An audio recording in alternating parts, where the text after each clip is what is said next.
Good afternoon, everyone, both to those of you joining us here in person and to everyone joining us online.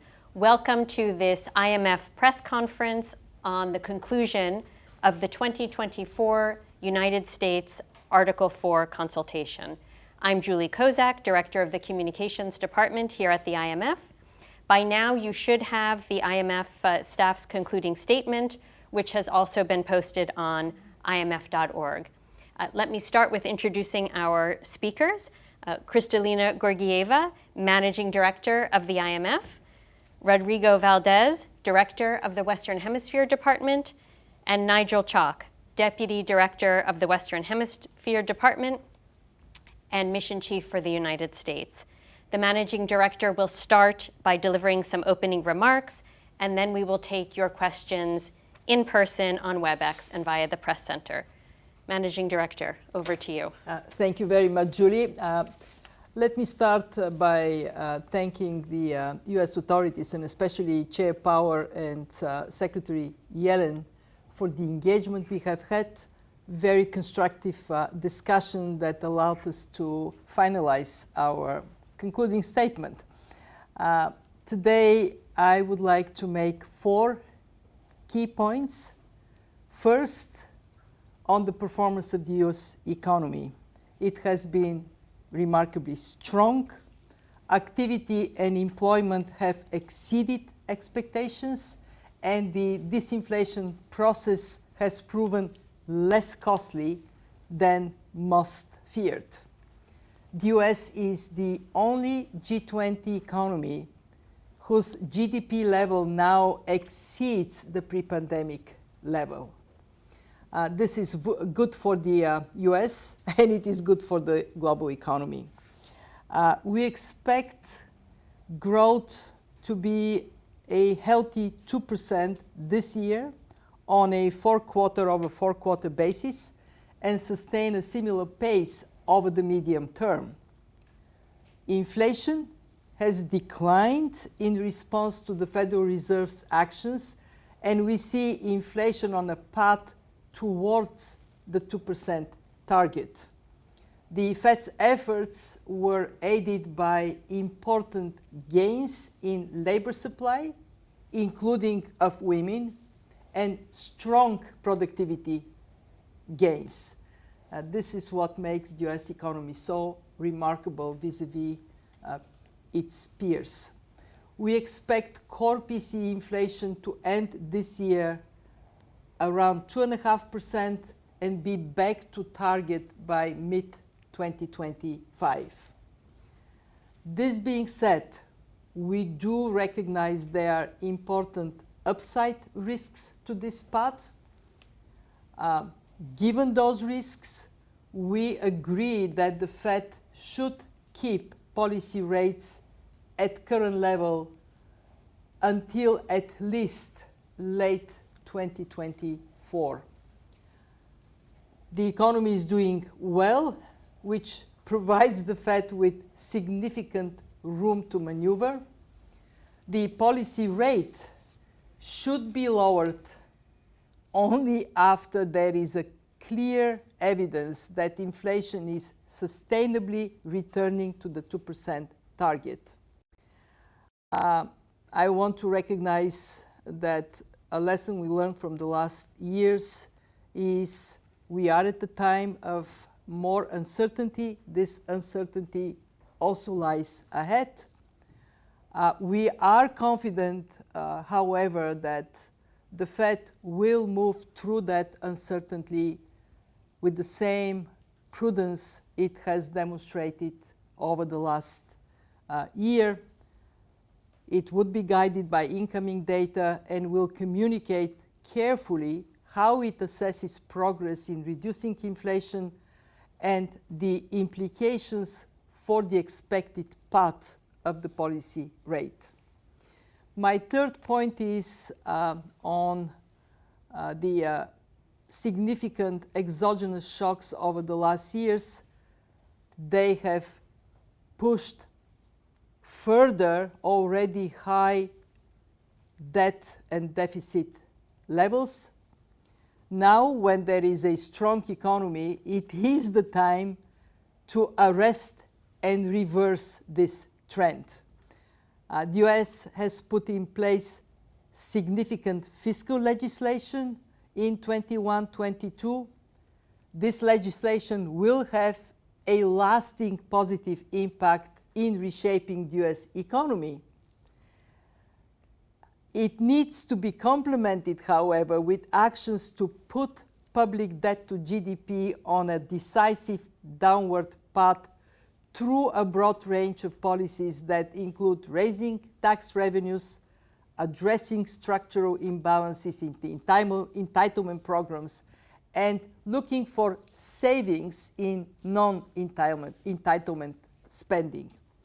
And finally, I want to recognize that there are reasons for the US to pursue some measures in response to concerns about unfair practices, national security concerns, supply chain resilience that have led to tariffs and some measures to protect national content that, in our view, may be better addressed through more dialogue with trading partners. We think it would be less costly for the US and the global economy, instead of relying on tariffs that are likely to lead to retaliation from trading partners, to go for more dialogue to promote fair trade and to reinvigorate the rules-based international trading system that has served the US quite well. So these are the 4 points we have for you today. And with those, Julie, back to you, and I guess from you to our guests here and online. That's right. Thank you, Kristalina. So we're ready for the Q&A session. For those of you connecting virtually, please turn on both your camera and microphone when speaking.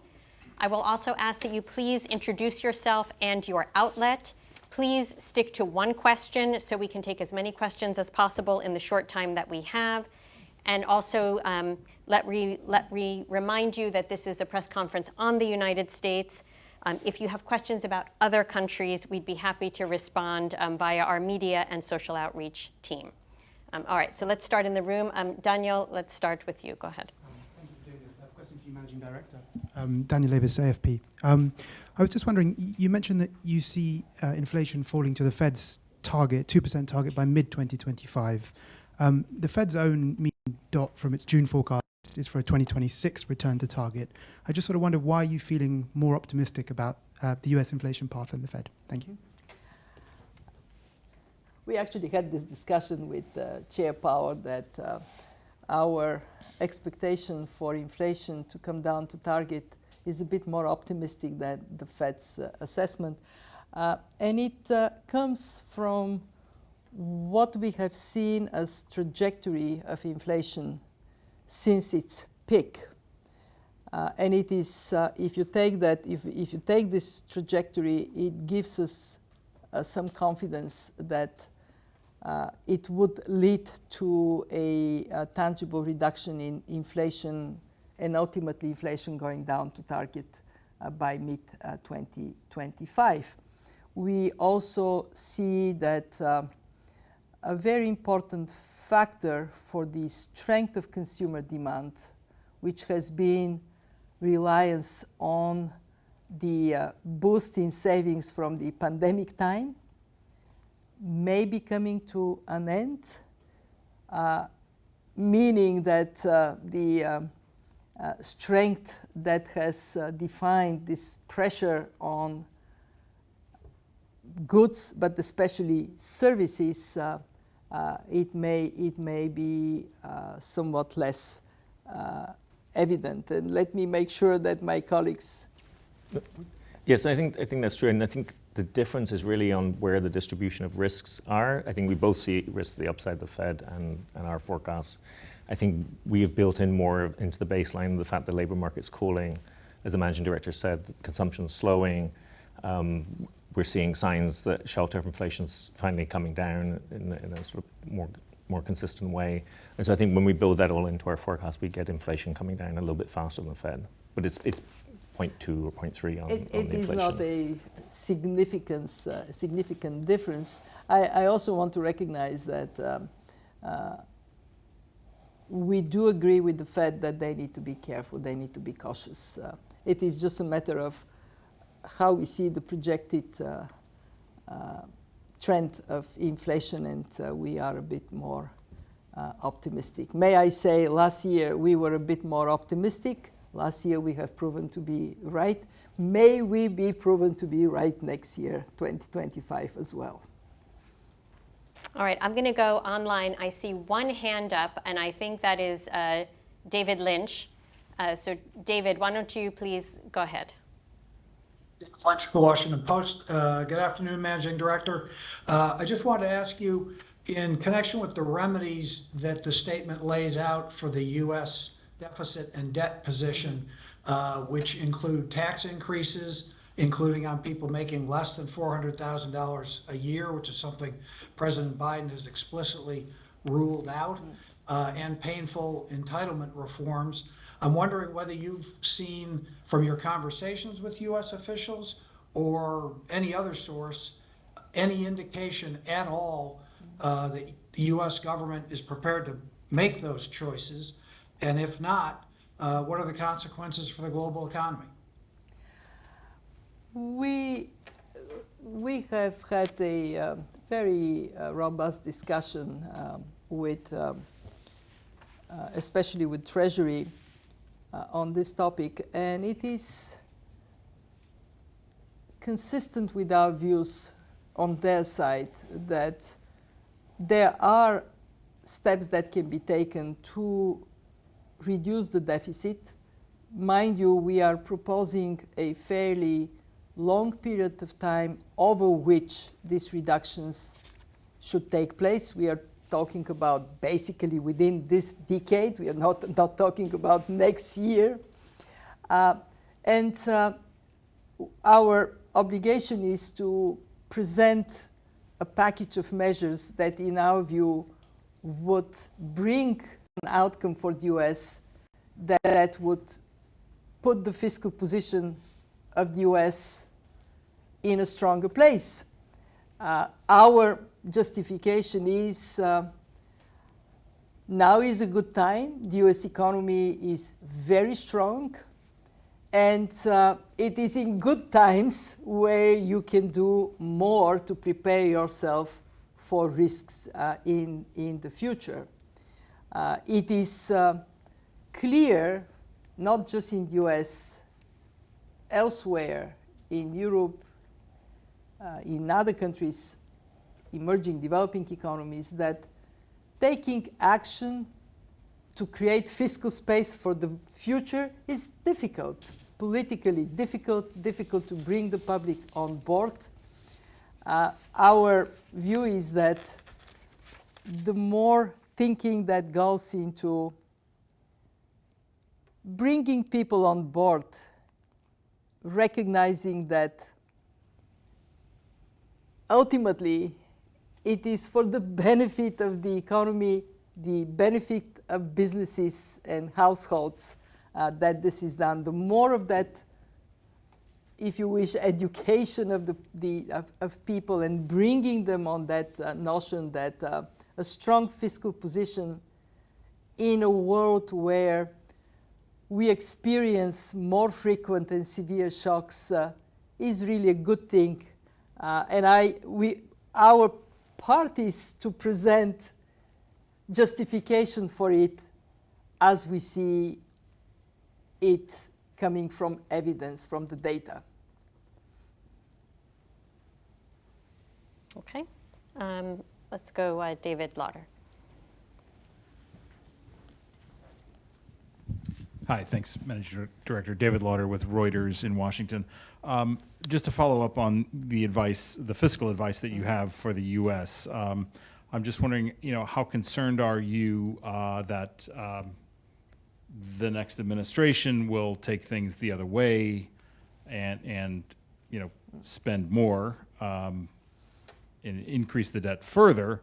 Are you trying to send a message here that this is really a place you shouldn't be going? And then also, in terms of the consequences, you identify some rollover risk for U.S. debt. What are the consequences for the world economy if we get into a position where, the U.S. is really sort of having trouble, finding buyers for treasuries? Thank you. What our role is to objectively assess the status of any economy, the US or any other economy, and then present a policy path that, in our view, would serve the economy and its people well. And that is what we have done with this report, as we have done it in any other country. We don't speculate about political developments in any country. We know that it is the voice of people that would determine any administration. Our duty, present the picture the way we see it, and as objectively as possible define what combination of measures can lead to a good outcome. So I think I can go back into, and actually the administration has made some suggestions in that regard, to measures that are related to raising more revenues. That has to be done. Measures that can be taken to improve the quality of spending and also reduce spending in some areas. Then leave it to the country to do what is considered best. There is also a question on the rollover risk. Oh, yes, I'm so sorry. So here we are in a country where, when you look at the debt servicing costs, they remain quite manageable. In a country where the economy is performing extremely well, where the good performance is driven by productivity. And when we look at these conditions, we actually think that fast forward, the US can carry this debt, and we see no signs of the interest in investing in the US economy to weaken. In fact, when you look at money on the move, before the pandemic, 18% of financing seeking return outside of national borders came to the United States.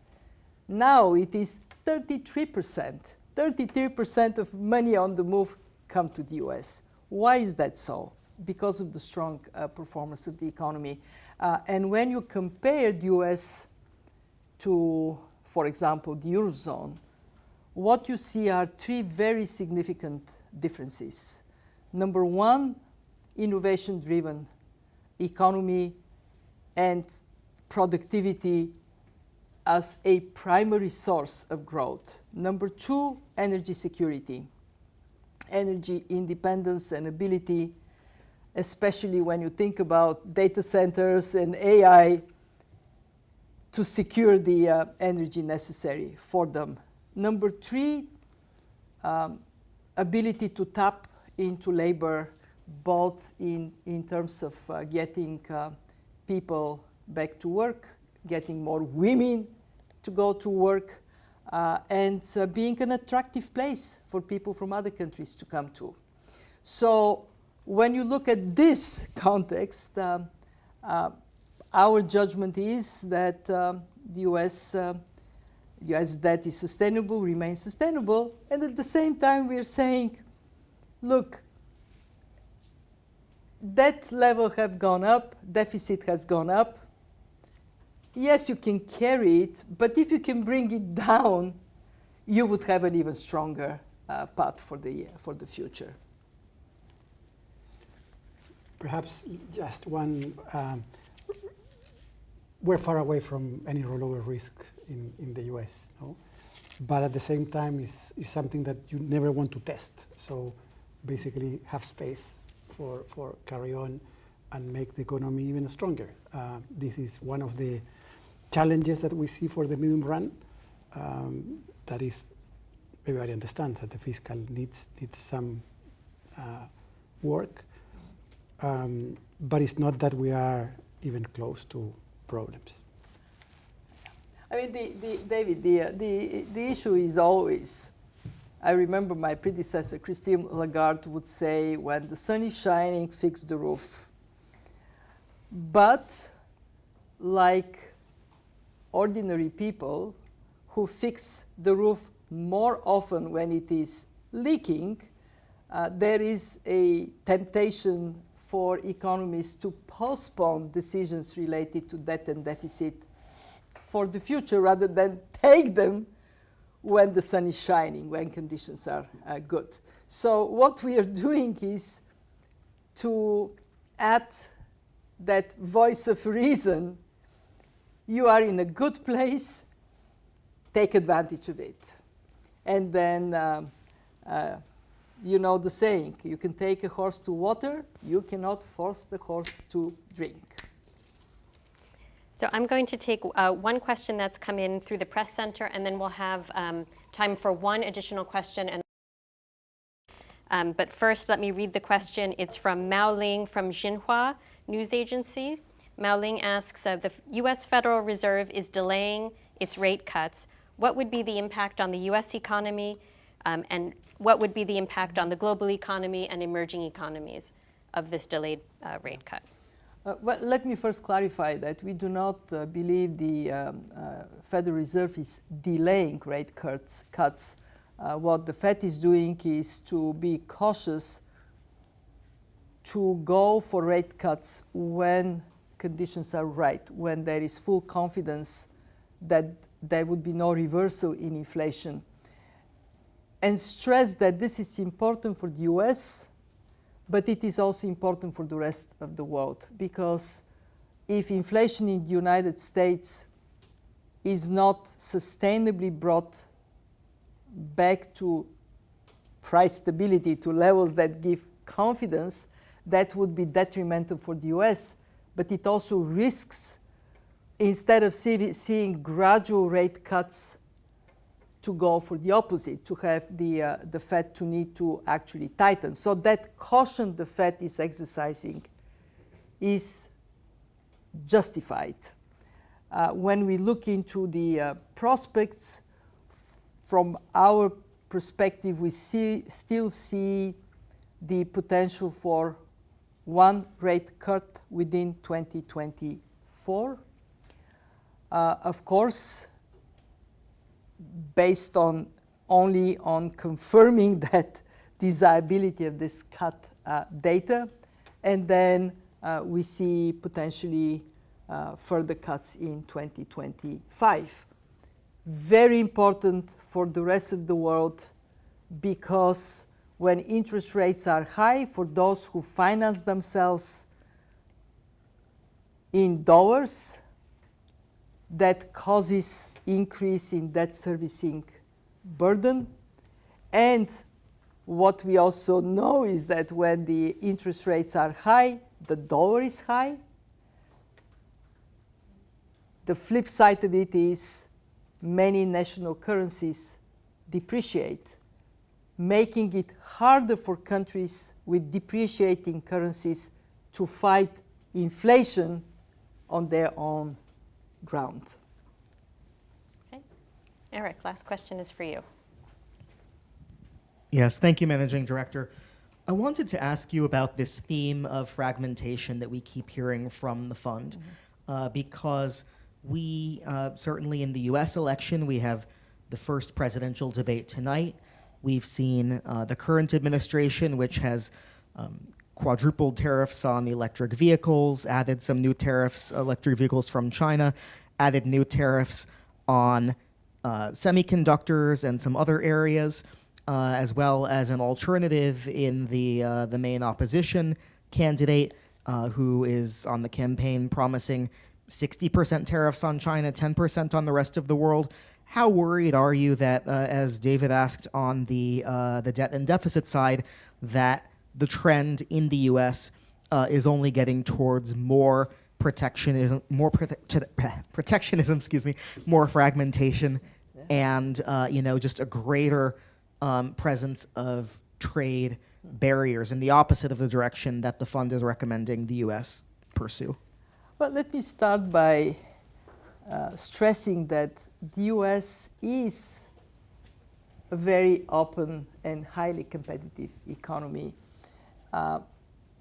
Even with the measures that have been taken, it remains a place where trading with the rest of the world is very active. My second point is that to recognize that over the last years, there has been clear evidence of two things. One, the decades of globalization have led to overall positive outcomes, but negative consequences for some communities, including here in the United States, with jobs disappearing as a result of cheap imports from other countries.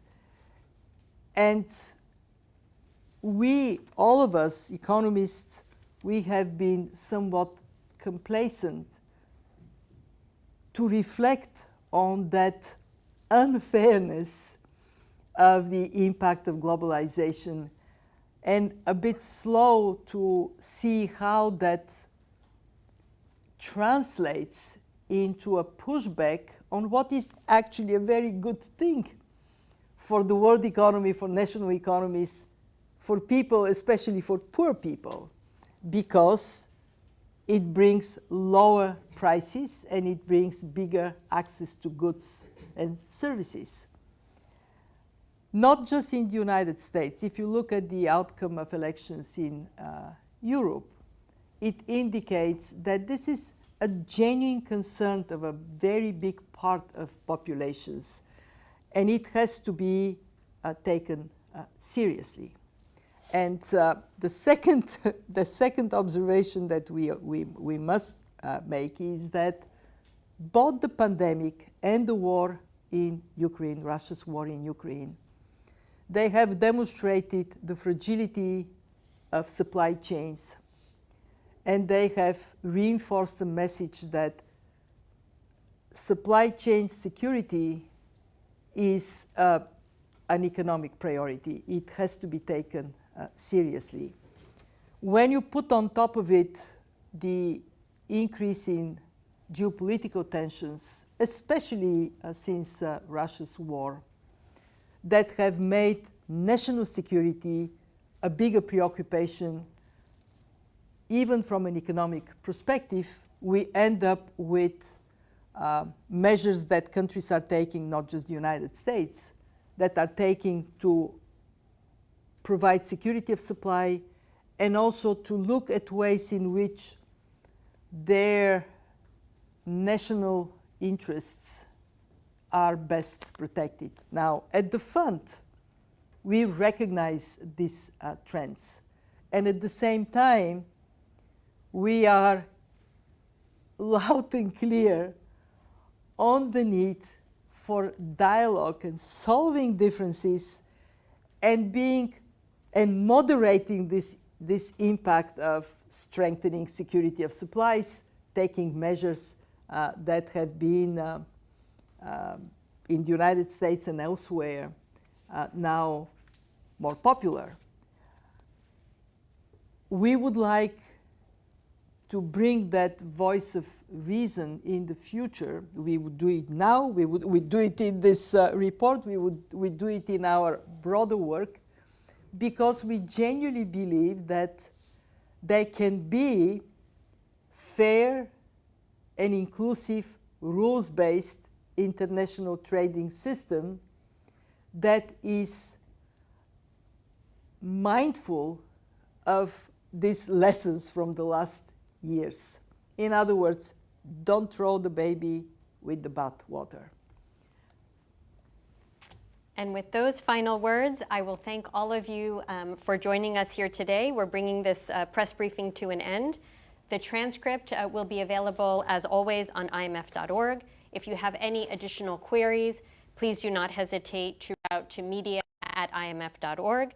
And thank you all for joining us today. We wish you a wonderful day.